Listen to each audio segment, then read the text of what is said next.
So this is lab number 7। इससे पहले जो चीज़ें हमने कवर की थी they were related to last few weeks में हम लोग कवर कर रहे थे डेटा मॉडलिंग को, DDL की कमांड्स को, कि जब मॉडल करते हैं तो उसके बाद रिक्वायरमेंट्स को कैसे हम ट्रांसलेट कर रहे होते हैं, और उससे पहले हमने देखा था कि डेटा डेफिनेशन लैंग्वेज के थ्रू हम स्ट्रक्चर कैसे क्रिएट कर रहे होते हैं। And before that we had been discussing data manipulation language.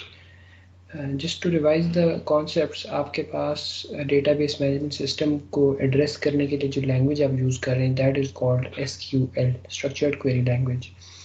Structured query language के जो कुछ कंपोनेंट्स हैं वो बेसिकली हम जनरली उनको 3 कंपोनेंट्स में डिवाइड करते हैं। One of them is data control language, जिसमें हम यूज़र की सिक्योरिटी के हवाले से बात करते हैं। The other one is data definition language, जिसमें हम ये बताते हैं कि क्या स्ट्रक्चर्स क्रिएट किए जाएंगे to store the data. And then the third one is data manipulation language, जिसमें हम बात करते हैं कि एक्चुअल में जो इन्फॉर्मेशन स्टोर की जाएगी वो कैसे स्टोर होगी, उसको अगर आपने चेंज करना है तो कैसे चेंज करेंगे, उसको रिट्रीव करना है तो कैसे करेंगे। All of those things are covered under the umbrella of data manipulation language, DML। DML की चीज़ें हमने शुरू की कुछ लैब्स में पढ़ी थी। हमने देखा था कि किसी रो को अगर इंसर्ट करना है तो कैसे करना है, सेलेक्ट करना है तो कैसे करना है। फिर उसके अलावा हमने कुछ फंक्शंस देखे थे जो स्पेसिफिकली रो फंक्शन थे, जिसमें हमने बात की थी डेट मैनिपुलेशंस की, स्ट्रिंग मैनिपुलेशंस की, और उसके अलावा न्यूमेरिक मैनिपुलेशंस की। फिर एडिशनली वी आल्सो सॉ के अगर आप कोई कंपैरिजन करना चाह रहे हैं, कोई क्राइटेरिया अप्लाई करना चाह रहे हैं, तो वेयर क्लॉज के अंदर वो चीज़ें कैसे यूज़ की जाती हैं, डिफरेंट जो क्राइटेरिया अप्लाई किए जाते हैं, हाउ दैट इज़ डन।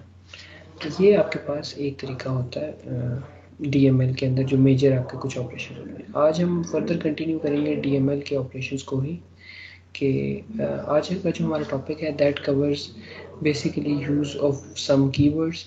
उनके सिनेरियोज़ को हम देखेंगे, कब हमें उनकी ज़रूरत पड़ती है और कब हमें वो यूज़ करने पड़ते हैं। So one of the scenarios is कि जब हम हमारे पास मल्टीपल रोज़ में डेटा मौजूद हो and we just want to get an idea कि what are the unique values in that data. So for such a case we use the keyword distinct। ये आपकी डुप्लीकेट रोज़ को रिमूव कर देगा। यहाँ पे सवाल ये आता है कि बेसिकली डुप्लीकेट रो आप किसको कह रहे हैं। तो जनरली होता ये है कि जब हम चीज़ रिट्रीव कर रहे होते हैं, क्योंकि वी नो ऑलरेडी टेबल के अंदर जो कंप्लीट रो होती है that has to be unique. ठीक है, एंटिटी इंटेग्रिटी कंस्ट्रेंट जो हमने पढ़ा था उसकी वजह से हर रो कि एटलीस्ट एक कॉलम ऐसा होता है कि जिसके अंदर यूनिक वैल्यूज़ होती हैं in order to facilitate us to identify that row uniquely. लेकिन अगर आप सिर्फ कोई एक कॉलम सेलेक्ट कर लें तो उस कॉलम में डुप्लीकेट वैल्यूज़ हो सकती हैं। फॉर एग्जांपल, आप लोगों का जो यूनिवर्सिटी का डेटाबेस है उसमें आपके डेटा के अगेंस्ट सब स्टूडेंट्स के, आप लेट्स से इस सेक्शन के सारे स्टूडेंट्स के अगेंस्ट यही लिखा होगा कि ये सब BSIT के स्टूडेंट्स हैं, और कुछ और जो एक ग्रुप ऑफ स्टूडेंट्स होगा जिसके आगे लिखा होगा जी BSCS के स्टूडेंट्स हैं। सो अगर आप सिर्फ यूनिक डिग्रीज आइडेंटिफाई करना चाहें कि भाई लेट्स से फॉल 2020 के अंदर, स्प्रिंग 2020 के अंदर या स्प्रिंग 2021 के अंदर कितने स्टूडेंट्स ऐसे हैं जिन्होंने किसी स्पेसिफिक कोर्स के लिए इनरोल किया हुआ है, या कितनी डिग्री डिफरेंट डिग्रीज़ के स्टूडेंट्स ने सेमेस्टर कोर्सेज अटेंड किए हैं। तो इस तरह की चीज़ें सिलेक्ट करने के लिए आप सिर्फ एक कॉलम सेलेक्ट करेंगे। अब उस कॉलम में 70 टाइम्स या 200 टाइम्स BSIT लिखा हुआ होगा, and you don't really want to go through all the 200 rows, because essentially what it means is कि BSIT की डिग्री को कोई कोर्सेज ऑफर किए गए थे, that's it. So you want to see the unique course, unique degrees, batches जिनको पढ़ाया गया था in a specific semester. Therefore आप क्या चाहेंगे कि आप डिस्टिंक्ट का कीवर्ड अप्लाई करें और डुप्लीकेट रोज को रिमूव करके यूनिक वैल्यूज देख सकें। इसी की एक एग्जांपल आपके पास यहाँ पे आ जाती है जी, कि जब आपको डुप्लीकेट रोज की क्वेरी लिखनी हो रिमूव करने की, तो आप यहाँ पे डिपार्टमेंट ID सेलेक्ट कर रहे हैं। अब एम्प्लॉय के टेबल के अंदर मल्टीपल एम्प्लॉयज़ का सेम डिपार्टमेंट हो सकता है। So what you are interested in doing is कि आप यूनिक डिपार्टमेंट्स निकाल लें। उसके लिए डिस्टिंक्ट का ऑपरेटर यूज़ करेंगे आप। वो ऑपरेटर यूज़ कहाँ होगा जी, वो सेलेक्ट के बाद यूज़ होगा। सो आप फिगर 1 में देख सकते हैं, that was your normal everyday query, select department ID from employees. और फिगर 2 जहाँ पे लेबल किया हुआ है वहाँ पे हमने क्वेरी में डिस्टिंक्ट का कीवर्ड लिख दिए हैं, select distinct department ID from employees. तो अब आपके पास स्पेशल यूनिक वैल्यूज रिटर्न हो रही हैं, जिससे आपको पता लग रहा है कि कितने डिपार्टमेंट्स का डेटा आपके स्पेसिफिक टेबल में मौजूद था। So you come to know कि भाई आपके पास 3 डिपार्टमेंट्स थे और उनकी ये 20 और 60 वैल्यूज थी। सो this is about the department use of distinct keyword. एक और जो यूजुअली चीज़ हमें करनी पड़ जाती है कि we want to arrange the output. हम किसी सीक्वेंस में उसको अरेंज करना चाह रहे होते हैं। It could be for some specific purpose या it could just be something based on our human preference कि हम लोग जनरली चीज़ों को अरेंज करना चाहते हैं किसी एक पैटर्न में। तो वो पैटर्न में अरेंज होने से हमें हेल्प मिल जाती है चीज़ों को देखने में। This is the same thing which you see in telephone directories. This is the same thing जिस तरह आपके डिक्शनरीज के अंदर कंटेंट अरेंज किया गया होता है कि वो अल्फ़ाबेटिकल या किसी एक ख़ास ऑर्डर में अरेंज किया गया होता है। So it becomes much easier to actually understand the information and interpret it. तो ये जब आप यूज़ करना चाहें तो इसका भी अगेन बड़ा सिंपल सा प्रोसेस है कि आपको ऑर्डर बाय की कमांड यूज़ करनी है और उसके बाद आपने उस कॉलम का नाम बताना है जिस कॉलम के अकॉर्डिंगली आप सॉर्ट करना चाह रहे हैं। And then you have to specify the preference, क्या आप असेंडिंग ऑर्डर में सॉर्ट करना चाह रहे हैं या डिसेंडिंग ऑर्डर में। सो एज यू नो कि असेंडिंग ऑर्डर मीन्स कि smaller values come first and the larger values come at the end, जबकि डिसेंडिंग ऑर्डर में जो लार्जर वैल्यूज हैं they will come at the start at the beginning और smaller values will come at the end. तो ये आपके पास ascending और डिसेंडिंग ऑर्डर के अंदर अरेंज करने के लिए इंफॉर्मेशन को यूज़ किया जाता है। आप कॉलम स्पेसिफाई कर सकते हैं और ये एक्चुअल में जो ऑर्डर बाय की कमांड है this is used in the very end of your SQL query. तो आप बाकी क्वेरी लिख लेते हैं, सेलेक्ट सम कॉलम्स, उसके बाद एम्प्लॉय का आपने लेट से टेबल का नाम स्पेसिफाई किया हुआ है और उसके बाद आपने एक जो वेयर क्लॉज में कोई क्राइटेरिया बताना था वो क्राइटेरिया भी बता दिया। And at the very end of the query आपने ये स्पेसिफाई किया है कि जो आउटपुट आएगी उस आउटपुट को सॉर्ट कैसे करना है।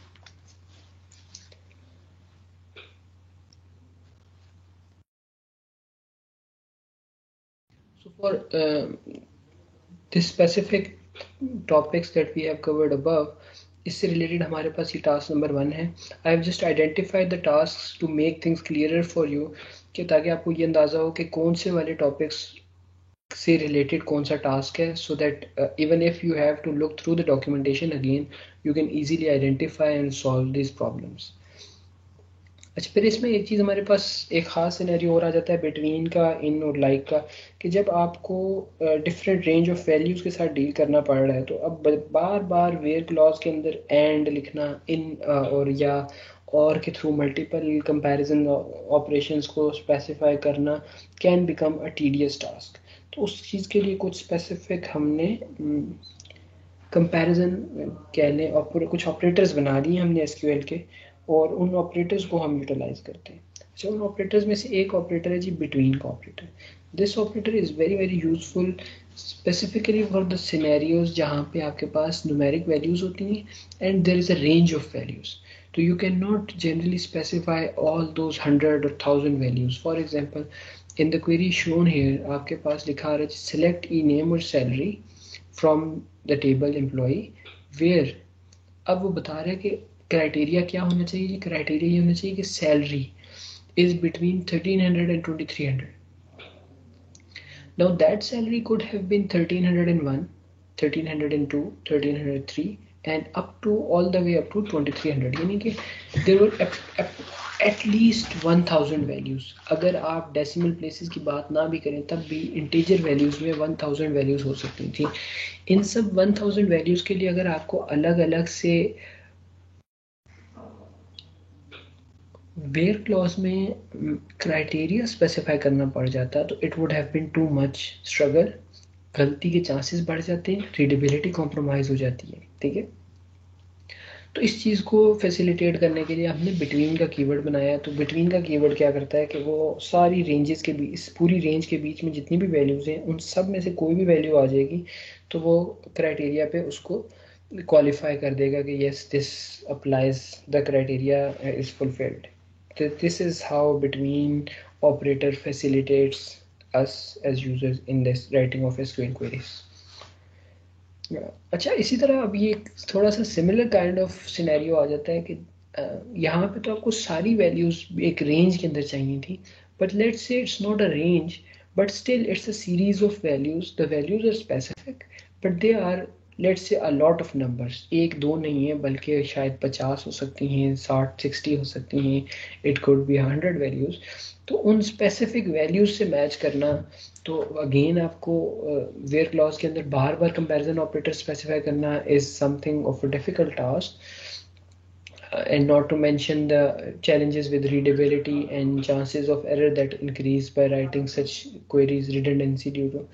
तो ये इस चीज़ को फैसिलिटेट करने के लिए आपके पास इन का ऑपरेटर बना दिया गया है। तो इन का ऑपरेटर आप यहाँ पे फिगर में देख सकते हैं कि select employee number E name और initials from employee where employee number in, और उसके बाद पूरी एक लिस्ट स्पेसिफाई कर दी गई है, ब्रैकेट्स के अंदर 3 नंबर बता दिए गए। तो अब उनमें से कोई भी 3 नंबर में से वैल्यू होगी वो इसको कंपैरिजन ऑपरेटर में क्वालिफाई कर देगा एज अ मैच, और ये आपके पास इंफॉर्मेशन जो होगी प्रोसेस कर दी जाएगी। अच्छा, इसी के साथ हम कपल कर सकते हैं नॉट का ऑपरेटर जो कि हमने पहले देखा था। सो इन के जिस तरह हम इन यूज़ कर रहे हैं तो नॉट इन भी यूज़ कर सकते हैं। In case of not using not in, basically ये जो 3 वैल्यूज़ हमारे पास लिखी हुई हैं इन द सेकंड क्वेरी, ये नॉट इन 3 4 5 लिखा हुआ है जहाँ, व्हाट दिस मीन्स इज कि अगर इनमें से कोई वैल्यू हो तो उसको फिल्टर आउट कर दिया जाए, उसको सिलेक्ट ना किया जाए, लेकिन 3 4 5 के अलावा कोई भी वैल्यू हो तो उसको सिलेक्ट कर लिया जाए।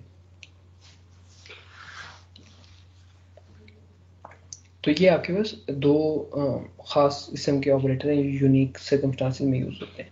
अच्छा, इसमें फिर एक फ़ायदा या एक डिफरेंस इन प्रॉपर्टी आप कह सकते हैं, वो ये भी है कि in operator supports strings as well, क्योंकि उसमें आप स्ट्रिंग भी दे देंगे तो चूंकि वो स्पेसिफिक वैल्यू है वो उसको आइडेंटिफाई कर लेगा, but between operator does not support the use of strings, क्योंकि स्ट्रिंग्स के बीच में कोई रेंज नहीं होती। For example, you have written a text Islamabad and then you have written another text value Karachi, so you cannot say between Islamabad and Karachi because there is no mathematical sense कि आप दो words के बीच में between use करेंगे, because there is no such thing as a range between two words।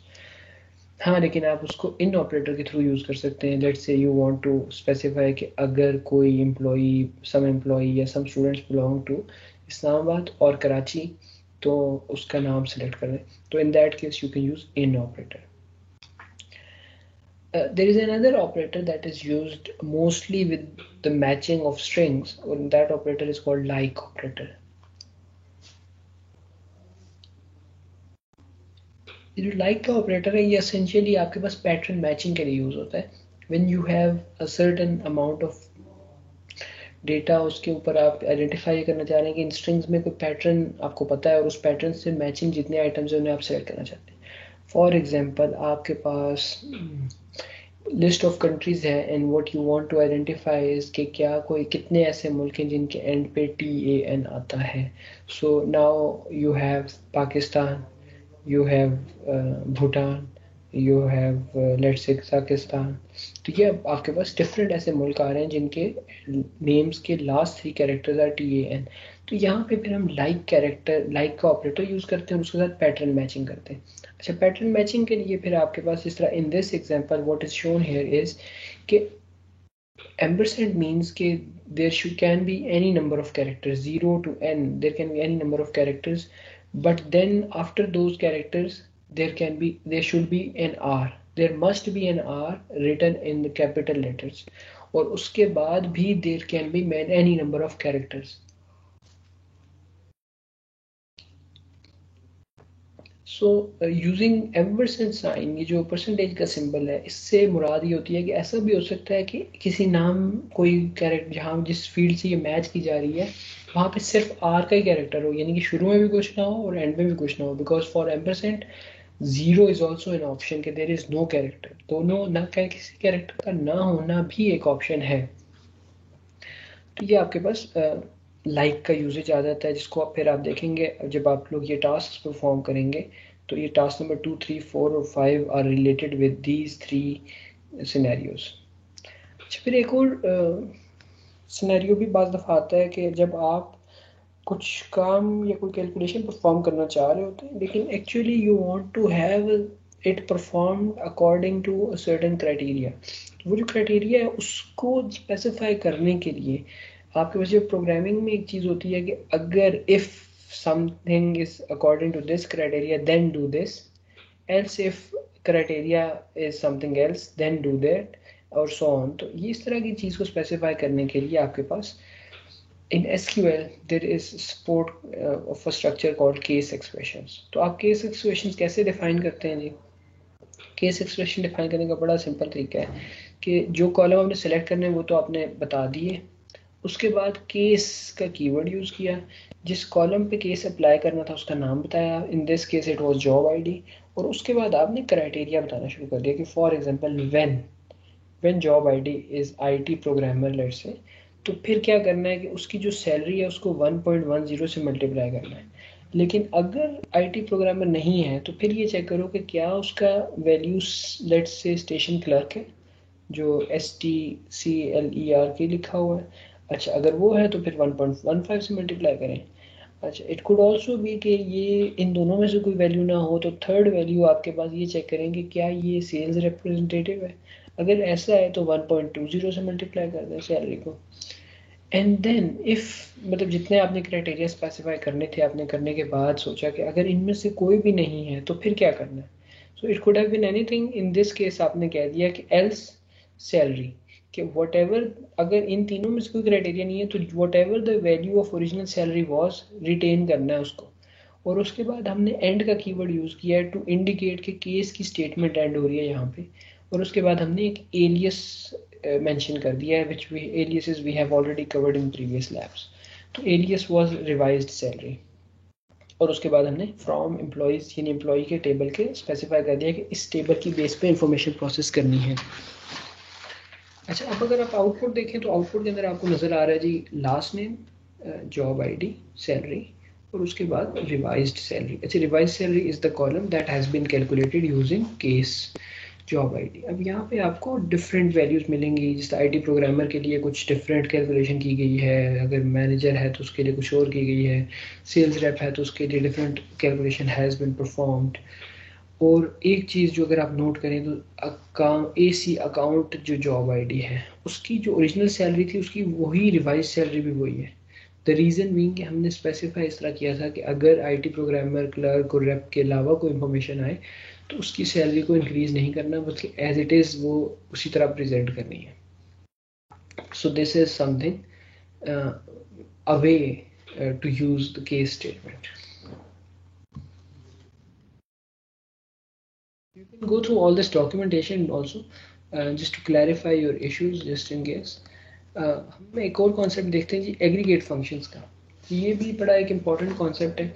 जब आप data store तो यूजुअली आप कर चुके हैं, अब आप देखना ये चाह रहे हैं कि उसके अंदर से कुछ इन्फॉर्मेशन एक्सट्रैक्ट करना चाह रहे हैं, उस पर कोई एनालिसिस करना चाह रहे हैं, इनसाइट्स रिक्वायर्ड हैं, तो आप डेटा को प्रोसेस करते हैं। जनरली हम एग्रीगेट फंक्शंस यूज़ करते हैं। The simple concept for aggregate functions is कि आपके पास मल्टीपल रोज हैं और उसको प्रोसेस करने के बाद एक सिंगल वैल्यू आएगी जो किसी तरह से आपके डेटा को रिप्रेजेंट कर रही होगी। So that representation could be in terms of a minimum value, it could be in terms of the average value, and it could be in terms of the maximum value. It could also be in terms of the total number of values और let's say standard deviation and so on. तो ये different values आपके पास हो सकती हैं। तो ये आपके पास कुछ फंक्शंस हैं जो कि हम लोग यूज़ कर रहे होते हैं स्टैंडर्ड के तौर पे। इसमें एवरेज आ जाता है, काउंट का फंक्शन आ जाता है, इसको मिनिमम मैक्सिमम सम कैलकुलेट कर सकते हैं। इसके अलावा कुछ स्टेटिस्टिकल मेजर्स की कॉन्सेप्ट्स में हम लोग ज़्यादा ये चीज़ें यूज़ करते हैं कि स्टैंडर्ड डेविएशन फाइंड करना चाह रहे होते हैं या वेरिएंस कैलकुलेट करना चाहें। So all of these are included in this domain.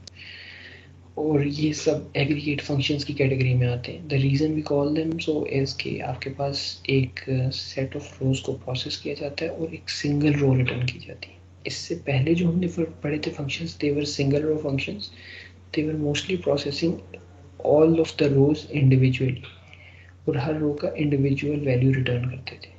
In this case multiple rows हैं और उनकी एक कलेक्टिव रिप्रेजेंटेटिव वैल्यू रिटर्न होती है. So therefore they are called aggregate function, यानी वो एग्रीगेट कर रहे होते हैं. इसको अगर आप फिर इसकी एग्जांपल देखना चाहें तो we have also given this description for each of the functions and then we have given the query example कि आप इसे यूज़ कैसे करते हैं. The way to use it is very simple. Function का नाम होगा और फंक्शन के अंदर आर्गुमेंट पास किया जाएगा as to which field has to be processed. तो ये आपके पास डिफरेंट फंक्शंस आ जाते हैं और उनके यूजेज की एग्जांपल्स आ जाती हैं. And then we have some tasks here. Task number 6, 7, 8, 9, 10, 11 ये सब इन्हीं एग्रीगेट फंक्शंस से रिलेटेड है mostly. And this is something of very great importance I would say, क्योंकि एसक्यूएल के अंदर ये चीज़ें बड़ी फ्रिक्वेंटली यूज़ हो रही होती हैं. एग्रीगेट फंक्शंस डिस्टिंक्ट का use. So today's lab is somewhat of different nature and very much important. ठीक है जी. So you should get started with the sir task. ये And if count there, sorry, sir जो ये count वाला sir था aggregate function के अंदर, sir इसका थोड़ा सा दोबारा. जी काउंट बेसिकली ये करता है कि आपके पास नंबर ऑफ रोज को काउंट कर लेता है. ठीक है. इसमें जो एक थोड़ा सा डिफरेंस भी आ सकता है, दैट इज़ के लेट्स से जब आप एवरेज कैलकुलेट करते हैं तो वहाँ पे आपने नल वैल्यूज़ को इग्नोर करना होता है. So null is the way database stores या पॉइंट्स आउट कि ये इस स्पेसिफिक कॉलम में for that specific row there is no data. In case you are calculating an average, it matters कि एक्चुअली आपके पास उस रो में डेटा था या नहीं था. So zero is not the same as null for the database system. ठीक है. जब आप काउंट कर रहे होते हैं तो जनरली अगर काउंट के साथ आप फील्ड नेम लिख देंगे तो वो सारी रोज को काउंट करके आपको बताएगा इंक्लूडिंग द नल वैल्यूज़. ठीक है. लेकिन अगर एक्सक्लूडिंग द नल वैल्यूज़, और अगर आप काउंट स्टैटिक कर देते तो फिर वो नल वैल्यूज़ को इग्नोर नहीं करता. यानी कि काउंट स्टैटिक करने से आपके पास एक्चुअली जिन रोज में नल वैल्यू होती है उनका भी काउंट आ जाता है कि भाई आपके पास टोटल इतनी रोज थी. तो देर मे बी अ डिफरेंस कि अगर आप कॉलम का काउंट लेते हैं यानी कि कॉलम का नेम स्पेसिफाई करके काउंट लेंगे तो इट मे बी डिफरेंट, और काउंट स्टैटिक करते हैं तो it may be different. And this is only for the case of count function, because इसके यूजेज डिफरेंट हो सकते हैं, इसलिए ये फंक्शनलिटी इस तरह बनाई गई है. But when it comes to other grouping function, aggregate functions like average, तो एवरेज के अंदर वो नल वैल्यूज़ को बाय डिफ़ॉल्ट इग्नोर करेगा, because the way we calculate average is a standard mathematical process जिसमें आप चीज़ें पहले ऐड करते हैं और जितनी चीज़ों का सम कैलकुलेट किया होता है उसके नंबर से डिवाइड करते हैं. तो that is how we calculate the average. So if you were to include null values, let's say आपके पास 5 नल वैल्यूज़ थी, तो उनका इम्पैक्ट सम के ऊपर तो कोई नहीं था होना, क्योंकि that would essentially translate to zero. तो सम तो इंक्रीज़ नहीं होना था, लेकिन आपने जो डिनोमिनेटर में जो डिवाइज़र था वो इंक्रीज़ कर देना था. तो that would have increase by 5, therefore average की इनकरेक्ट वैल्यू रिप्रेजेंट होती है.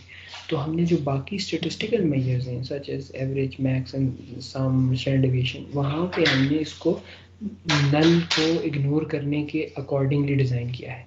लेकिन काउंट स्टैटिक के अंदर हम एक्चुअली ये चीज़ फैसिलिटेट करेंगे if user wants to get an overall number of rows, so they can get that using the count function. So this is something about the count function. If you have any more questions, feel free to ask. Sir समझ आ गई. Thank you sir. Okay.